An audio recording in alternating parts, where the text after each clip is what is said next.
Here we go. Let's go. 3 photographers from 3 different time zones, all connected by night photography and all shooting with the Pentax K1. We are the Nightaxians.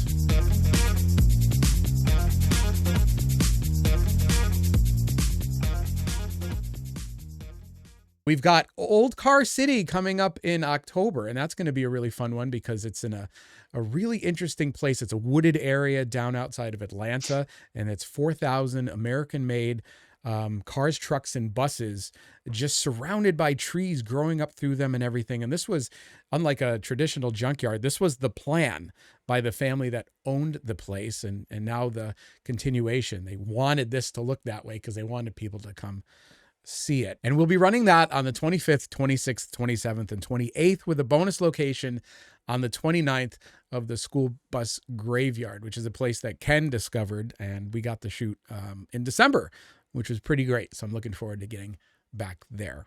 We are going to talk about something today that we all do a little bit differently, I think, which would be selfies at night.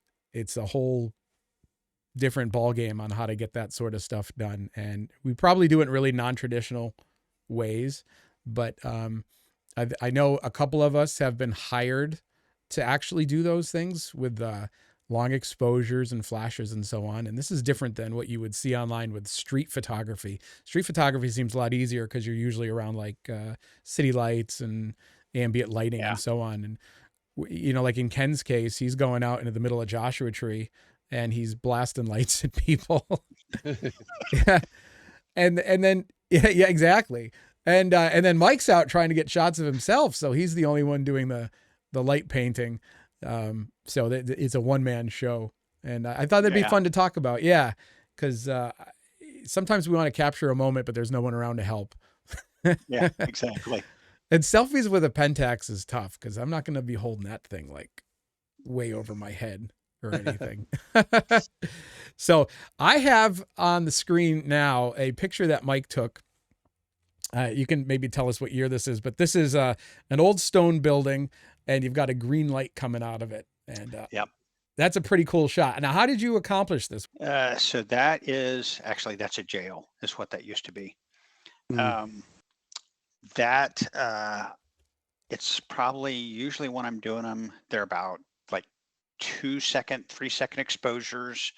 I had proto machines set inside the building, kind of aimed towards the doorway, and I was specifically standing in the doorway so I could get some of that light on me. And I tend to use on my Pentax, I have 2 settings, 2 preloaded settings, one for regular full moon photography and another one for Milky Way photography. And I'll usually use the Milky Way version for doing a selfie. Oh, right. Because it's basically got to run through that whole exposure and you don't want to run over and like try to shut it off real quick. Yeah. And I'll usually stick a involumeter on there and just have it set for about a second or two to just open up and snap something. Oh, okay. Yeah, that's a pretty fun photo. And this is a tip that I think we can all appreciate, which is if you have something to lean up against to help yourself stay still. Like that's, or sitting down. Whatever. Yeah, you'll notice I tend to do that a lot. I'll find something that I can prop myself up against so I don't move. Yeah. So Mike, this is only 1 or 2 second exposure? Yeah. Huh. That's pretty good. So you must have had a lot of moonlight on that night, huh? Yeah. Yeah, there was quite a bit. What ISO did you use? I'm going to guess probably maybe, oh God, what did I use? Probably 400, maybe 800. Oh, wow. Okay. Oh, okay. So lower. Yeah, I was going to guess somewhere around 1600, but with a lot of moonlight, it's possible. It might have been. I don't even remember what I have the Milky Way setting set at, but I'll just flip it over to that one. And so it could very well be like about 1600. Oh, if it was Milky Way, it might have even been 3200. Right. That's possible. Yeah, it's possible. I'll have to check. Yeah, I know when I do a lot of my stuff like that, because I can't sit still. I'm always like you know, it just runs in the family. I have those hands that kind of like on good days are okay, but on other days, you know, looks like I'm terrified. But I try to do as quick as I can and just get as much light as I can in a short amount of time, and then I'm done. So I'm usually trying to shoot like 2500 to 3200, and I know the K1 can handle it, so I'm not too worried about it. Yeah, it's pretty clean at that. Yeah. So you pretty much use the same settings all the time, Mike? Most of the time. Usually if I'll take one, I'll tweak it a little bit depending on what the first one or two look like. This one is, it looks like you're leaned up against a old wooden sign of some sort. And I'm gonna guess this is the Salton Sea, maybe? Yeah. Yeah, it's Salton Sea. I think you'd be right. Yep. And I can kind of see the light source here. Yeah. Yeah. Yeah, nice. I was having to prop the proto machines up on my camera bag, which wouldn't get it too terrible high. And actually, Ken was asking me when I was going to shut my lights off because he was off to the side taking pictures when I was trying to do this. Ken had enough of your malarkey with he did. The light painting. Like, there goes Mike doing another selfie. He's ruining everything for all of us. Shut those lights off. Sorry.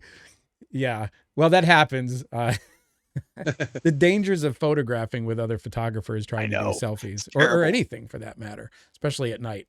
Yeah. Yeah. I also have a picture of you. You look like you're standing outside of some sort of dome-like structure. Where is this? What is happening here? That is actually, it's no longer there. That's the domes of Casa Grande. They just recently got knocked down. Oh, these are the geodesic domes. Yes. Mm-hmm. Yeah. Okay. Did you use the same concept as the little jail cell photo that you did earlier, which is you basically just put the proto machine right in there, you flipped it on, and then you kind of ran over and started your shot. Use a timer on your camera, like a countdown? Yeah, I usually have it set for about a 10-second timer. That way I have time to get over and lean up against something. Right. There's a lot of moonlight around in this shot. I mean, you really can overexpose a shot at night with moonlight if you have a high ISO. Yeah. Yeah. But it doesn't take much. It does not. It definitely helps from the standpoint of being able to get a quick selfie. And of course, you're leaning up against the dome, I'm assuming. So yeah. And you have to dial back your proto machines so it's not going to blow everything out also. Right. Oh yeah, the blue is tough. I know you use blue here, and depending on the white balance setting, it could go into like a violet or just like a weird purple. Have you tried to print photos in that color before? I don't think I have. I don't think I have. If I have, I think maybe once or twice, possibly. Is that the stock blue from the proto machines? Okay.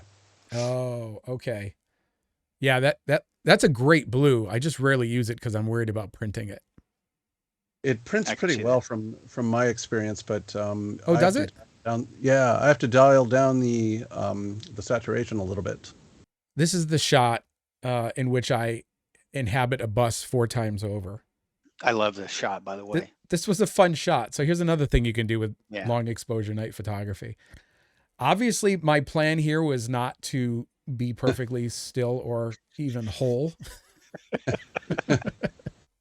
I've got all these floating heads, and that happened because I light painted the inside of the bus, and I was wearing black at the time, or like a black hoodie, and as a result, that didn't get imaged in the shot.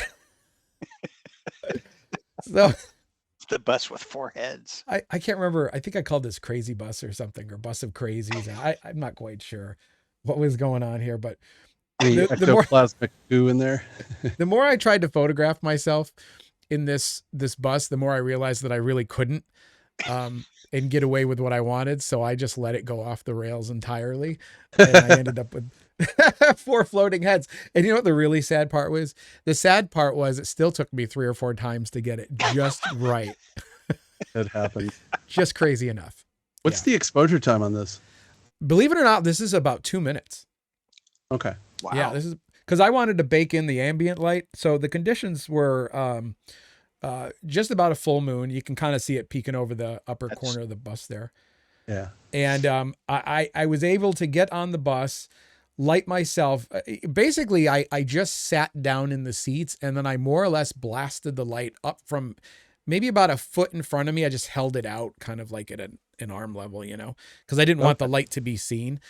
And then I would just move to another seat and click. I just clicked the light on, off, on, off. Right.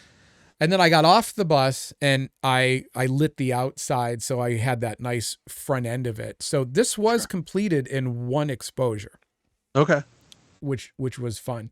So years ago, I was teaching a workshop up on Mount Greylock, and this woman asked me how to do those types of shots because she wanted to scare her grandkids. Like, all I want to know is how can I get multiple versions of myself in a ghostly fashion on the summit? I'm like, okay, let's do it. So same concept. So this for me was a low ISO shot because I wasn't working against the clock. And I did tune my light up a little bit with the natural light and probably about 80% brightness. And just again, like a real quick click, almost like a flash simulation. ISO 400 f8 in 2 minutes. Pulled that one off. Yep. This one here is just me hanging out. This is the Mike Cooper effect. I'm just hanging out in front of a gas station. And nice. It's a full moon. It's high ISO. This was with my Canon 6D, which was pretty good back in the day for a high ISO. I think the shot was about ISO 2000, and it was about 10 seconds on a windless night. I just stood as still as I could. So that worked out. Just moon. It looks like you're pretty good. Yeah, I feel like I was in pretty good shape on that one. I mean, for the shot, not physically at that point, but well, hey, maybe the extra weight kind of held me down a little bit, kept me safe. But yeah, if you don't have a rock wall near you that you want to pose on, I did, but I didn't want to lean up against it. If you kind of just give yourself a little bit of a cowboy stance, you'll work it out. Desert Center, California, for anybody asking about this gas station. One of my favorite gas stations to photograph. I don't know if we can really do anything with it anymore because it gets boarded up quite frequently. Yeah. I don't know by who. It is. Yeah. But I'll throw a picture of it that I took back in 2015. And it's one of the few photos I've printed for myself and have hanging up on the wall here. But I do portraits for other people occasionally. And one such portrait was just these two nice ladies hanging out in front of a lighthouse. And essentially I just told them to stand still. And I gave them a flashlight wave across the ground and them.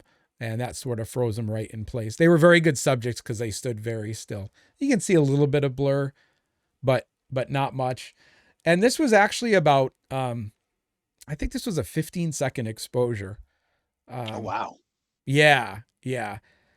So one thing that helps if you ever try to do an exposure in in a dark place, but you want to do a long exposure, if you just blast the light, whether it's a flash or just a quick trigger on the light, it should freeze those folks in place unless they move around a lot. It's very forgiving that way. I don't know if you ever do that, Ken, with your portrait work, but it does help. If they don't get hit with a second light source, then the camera's only really captured what it froze in that moment. Yeah, I try and do that. Like if I use the proto machines, I try and do a quick wave. I don't even try and use the trigger anymore to turn it on and off. I just give it a quick wave, which I find is faster than the trigger, and that usually seems to work. Like with your, that's what I did with the photo of you taking a peek through the telescope. Yes, stay tuned. That'll be coming up in an upcoming video that we will record tonight. But yeah. That's that's what you have to do with some of those. I mean, I'm pretty good with the trigger on my light seems to work pretty well, but I know the wave works well too. I'm just worried about spilling light in directions that I don't want it to go in because that happens with me. Yeah. Yep. So that's a fairly easy one that I do frequently for clients that go out and shoot with me. But occasionally I get people like this. So this is a couple up on Mount Greylock back in, this was September of this past year. And cute story. I'll make it super quick. So back in about 5 years ago, I met this couple on Greylock. They were just hanging out one night, and I was up there shooting, and they asked me what I was doing, and I tried to explain it to them. And I could tell they were kind of like, I'm not quite sure. So I thought, you know what? Let me just get a photo of these guys, and I can illustrate. So I did. And I emailed it to them a day or two later. And it turns out that they were on their first date, I believe. Yeah. So that's a fun thing to have happen, right? Some photographer takes your picture. You got the Milky Way overhead and all that jazz. And I must have said at some point, like, hey, you know what? In 5 or 6 years, if you guys are still together, just give me a ring and I'll come out and shoot again. And they did. They did. I hadn't heard from them in about 5 years. And I got a message last June. And not only did they want to have their picture taken, but they had since gotten married.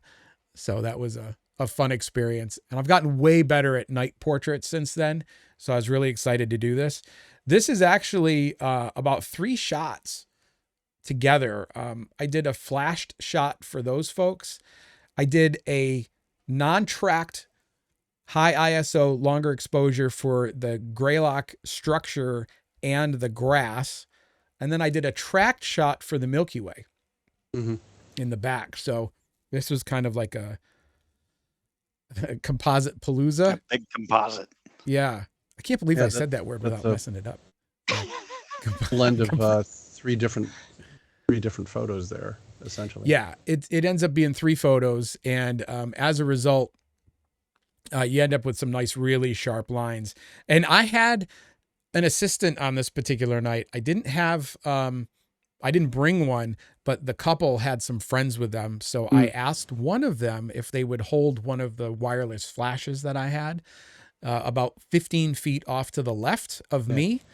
And I just dialed the power down, and I was like, well, let's see how that works. And I think it worked pretty effectively to get rid of some of the shadows I was dealing with without creating any weird effects. So I was really happy with that. Yeah.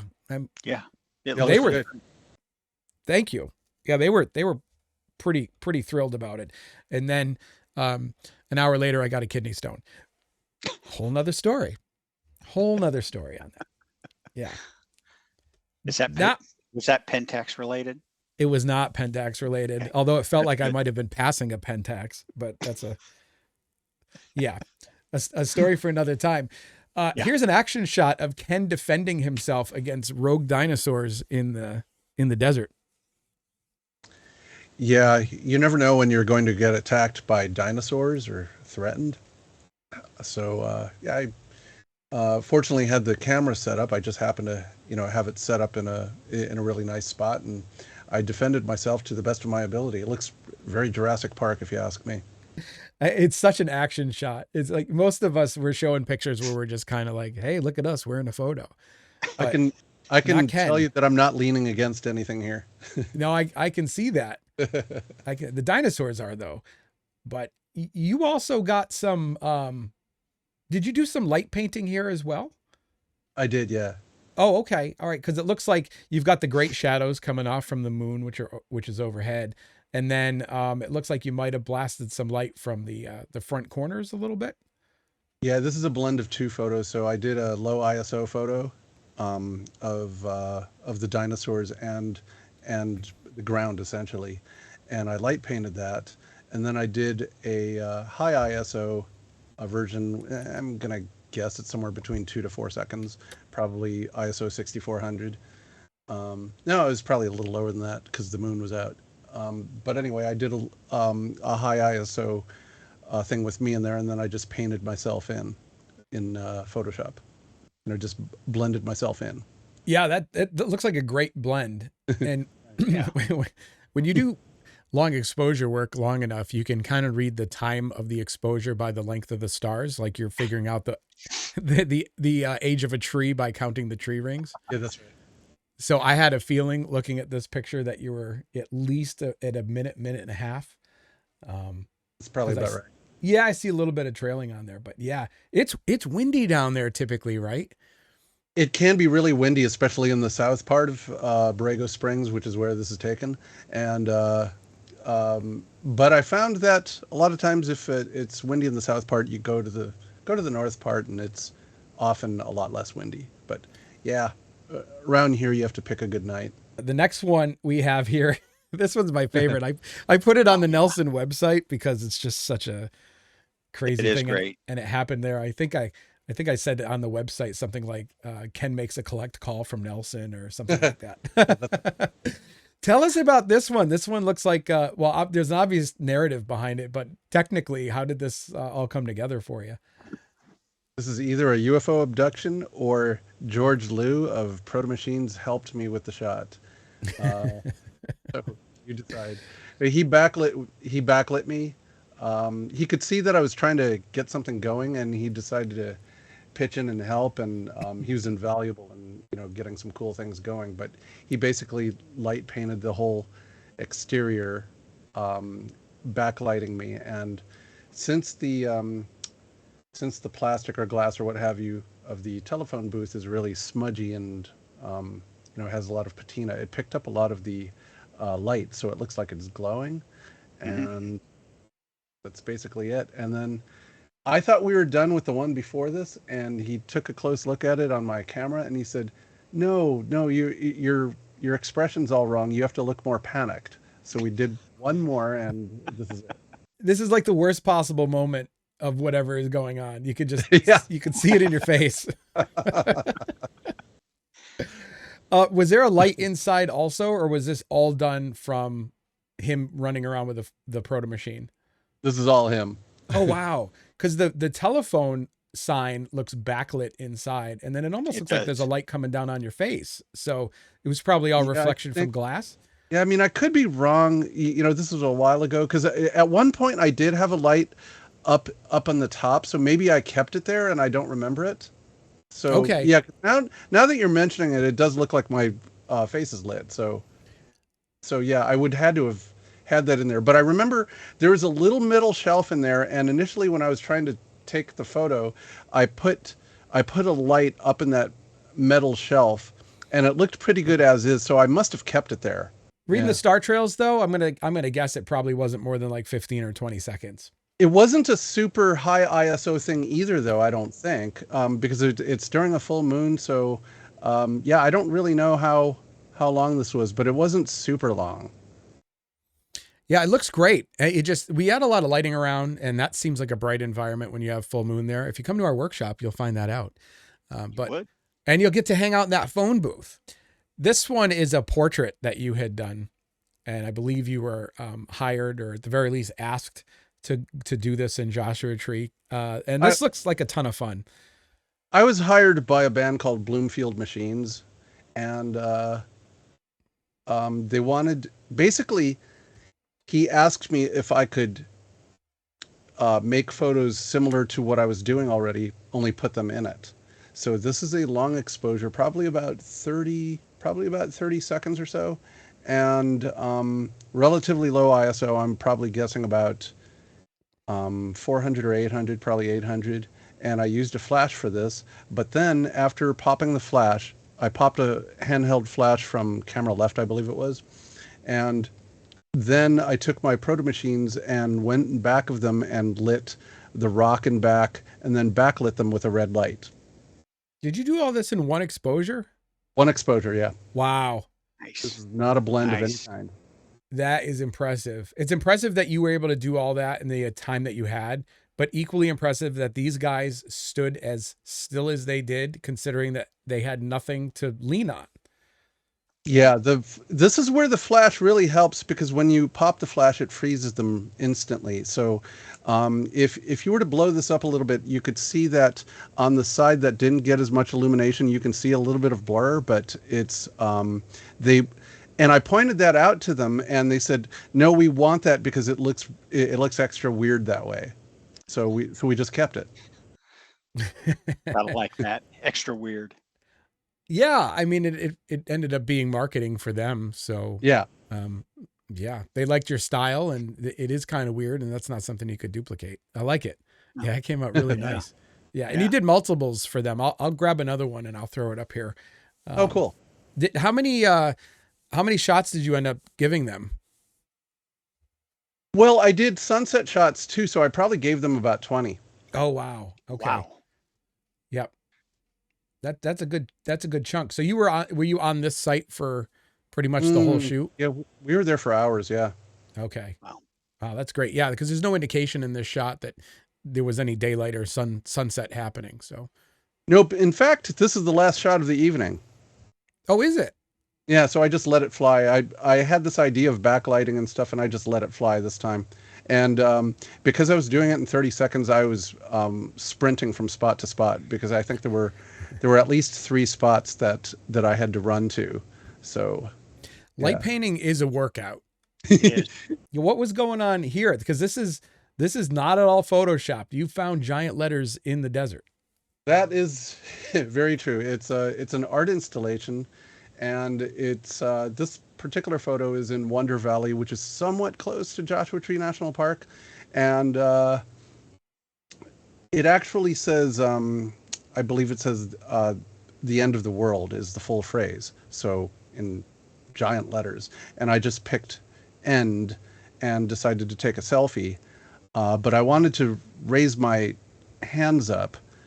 I don't know why. I just thought it would look unusual. So how I did this was I actually I stuffed the proto machines in my pants and then had it beam out.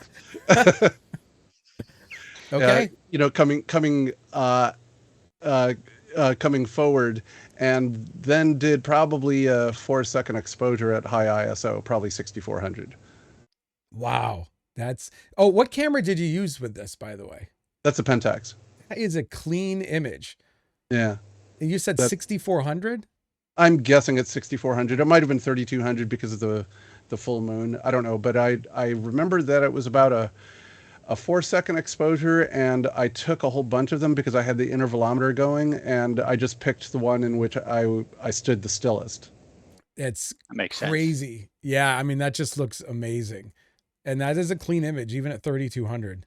Yeah. I mean that K1, man, that looks great. I was going to ask about the lighting. I kind of had a feeling based on logistics, but thanks for sharing. Thanks for overhearing. I'm here to help. But And if the police had come at that point, I would have had some very funny explaining to do. can you imagine if they showed up and they're like, "Sir, turn around." And You go, I don't want to.